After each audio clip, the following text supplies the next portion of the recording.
Ukraine யுத்தத்துல முக்கியமான ஆள் யாரு அப்படின்னா ஜெலன்ஸ்கிய சொல்லலாம். அதை விட முக்கியமான ஆளு அண்ணன் அமெரிக்கா, அதோட அதிபர் ட்ரம்ப். ட்ரம்ப்பை பொறுத்தவரை ஜெலன்ஸ்கியோட உட்கார்ந்து பேசுறதாக இருந்துச்சு. மனுஷன் அடிச்சு பத்தி விட போறாரா, இல்ல டீ காஃபி டிஃபன் சாப்பிட்டு சாப்பாடு எப்படி இருந்துச்சு அப்படின்னு கேட்க போறாரா அப்படின்னு பார்த்தோம்னா ரெண்டுமே இல்ல. அதான்யா ட்ரம்ப். நம்மால் என்னைக்குமே செஞ்சதே திரும்பி செஞ்சு அவங்க ஊர்ல ஒதுக்கி வச்சிருவாங்கல்ல. ஏற்கனவே மீட்டிங்ல என்ன நடந்துச்சு? சண்டை போட்டாரு. அடுத்த மீட்டிங்ல என்ன? சோறு போட்டாரு. சோறு போட்டது இல்லாம, இங்க பாரு உன் ஆளுகள்லாம் நல்லா திருப்தியா சாப்பிட்டாய்ங்க. அந்த டேஸ்ட் எல்லாம் அப்படி இருந்துச்சு. 2 தடவை கேட்டு வாங்கி சாப்பிட்டாங்க தெரியுமா? அப்படின்னு சொல்லி பெருமை பேசிக்கிட்டு இருந்தார். சரி 3வது தடவை இதுல ஏதாச்சும் ஒண்ணு செய்வாரு அப்படின்னா, டக்குன்னு மீட்டிங்கே கேன்சல் பண்ணிட்டாரு. ஏன் அப்படின்னா, ஏகப்பட்ட விஷயங்கள் இருக்கு. முக்கியமான விஷயம் அப்படிங்கிறது ட்ரம்ப்புக்கு இப்போ உக்ரைன் அவுட் ஆஃப் ஃபோக்கஸ் ஆயிருச்சு. காரணம் கிரீன்லாந்து இருக்கு, ஈரான் இருக்கு, இணையா எல்லாம் இருக்குன்னா அவர்ட்டயா இருக்கு அப்படின்னு கேட்டா 2 1 நாள்ல வந்துரும். ஏன் கவலைப்படுறீங்க? அப்படின்னு பேசுற அளவுக்கு வெள்ளை மாளிகை போயிருச்சு. அப்புறம் இதுக்கு மேல மனுஷனுக்கு ஒரு பிசி வேணுமா அப்படின்னு கேட்டா, பிசியோ பிசி, செட்டியாரமா ஒரே பிசி அப்படிங்கிற மாரி ஆயிப்போச்சு. அப்ப ஜெலன்ஸ்கி மீட்டிங் கேன்சல் ஆகி தானே ஆகும். சத்தியமா கேன்சல் ஆயிருச்சு. அது ஒரு ரீசனா சொல்லப்படுது. இன்னொரு ரீசன் அப்படிங்கிறது, இந்த பயப்புள்ள சாதிக்கவும் மாட்டான், ஒத்துக்கவும் மாட்டான். நம்ம போட்டு இழுத்துக்கிட்டு திரியணுமா? 2 நாள் அடிய வாங்கி விட்டு வாடா அப்படின்னா முடிஞ்சிரும் மேட்ரு அப்படிங்கிற மாரி ட்ரம்ப் விட்டு பிடிக்கிறார் அப்படின்னு எடுத்துக்கலாம்ங்கிறார்கள். இன்னொரு விஷயம் என்ன அப்படின்னா, உக்ரைன் யுத்தத்துல ஃப்ரீயா விட்டுப்புட்டு வெனிசுலா விவகாரத்தால ஏகப்பட்ட படகுகளை கைப்பற்றிக்கிட்டு இருக்கார்கள். 7வது படகுகளை கைப்பற்றி இருக்கார்கள். அந்த இடத்துல டைட் பண்ணுவோம். அது வர்த்தக ரீதியில நமக்கு ஆதாயம். காரணம் என்ன? இங்க ஃபோக்கஸ் பண்ணா இவர்கள் ஆயுதம் கொடுக்கணும். திரும்பி ரூ. 1000 வந்து ஏறக்குறைய 20, 25 லட்சமா எடுத்து புடுவாங்க. எது ₹1000 போட்டுப்புட்டு அந்த இடத்துல ஒரு 25 லேக்ஸ தூக்குற அளவு திறமைக்காரங்க அண்ணன் அமெரிக்கா.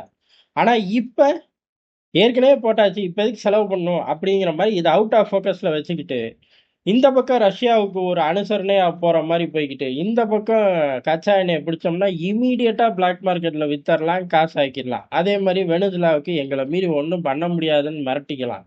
ரஷ்யாவோட படகுகளே பிடிக்கிறேன் பாரு அப்படின்னு உலகத்தையும் மிரட்டிக்கலாம்.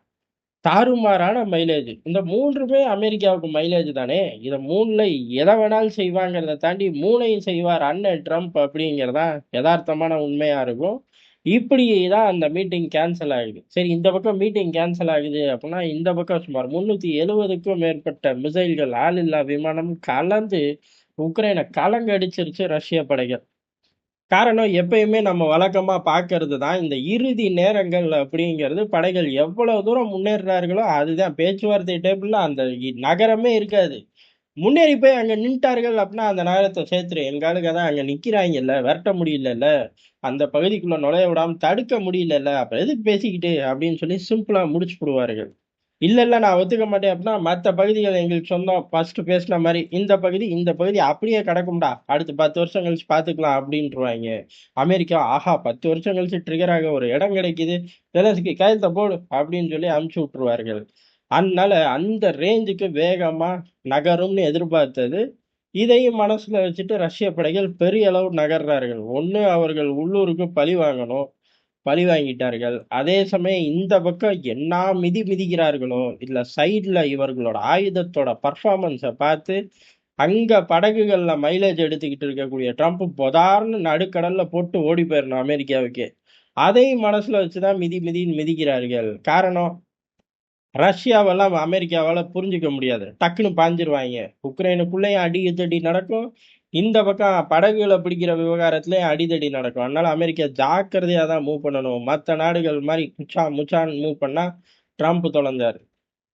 அதுக்கும் ஒரு காட்டு காட்டணும்னு நம்ம வேலைக்காரங்கிட்ட விட்டு விளாசி தள்ளிட்டார்கள். இதுல பிரச்சனை எங்க போய் நிக்குது அப்டின்னா, செர்னோபிலுக்கு போய் தான் நிக்குது. என்ன அப்டின்னா, உக்ரைன் சொல்லுது, ரஷ்யா அந்த நியூக்ளியர் பிளான்ட்ட தட்டி தூக்கப் போது, இனிமே நாங்க பொறுப்பில்லன்னு. இப்பதான் உலகமே பயப்படுது. காரணம், ரஷ்யா செய்ய மாட்டான். இவனே செஞ்சு தொலைச்சுருவானே!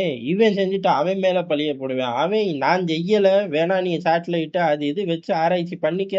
நானும் டீம் அனுப்புறேன். எல்லாரும் சேர்ந்து விசாரிப்போம்பாய்ங்க. ஆனா ஐரோப்பா நாறி போயிருமே!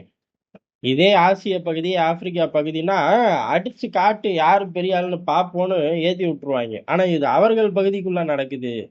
அதனால பயப்பட ஆரம்பிச்சிருக்கார்கள். நேரா வண்டி செர்னோபில்லா போணும். "வேற பக்கம் போங்களேன்டா, ஒடிஷா பக்கம் போலயா?" அப்படின்னு அவர்களே கேட்கிற அளவுக்கு நிலைமை மோசமாயிருச்சு. இதுல இருந்து உக்ரைன் யுத்தம் மிக விரைவில் முடியும் என 1,10,01 அப்படிங்கிற எண்ணிக்கையில நானே சொல்றேன்னு நினைக்கிறேன்.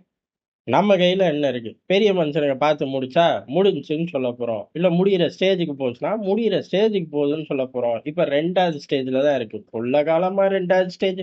முதல் ஸ்டேஜ பார்க்க முடியாதா? அப்படின்னு நீங்கலாம் கதர்றது எனக்கும் கேக்குது. நம்ம எல்லாரும் கதர்றது அவங்களுக்கும் கேக்குது.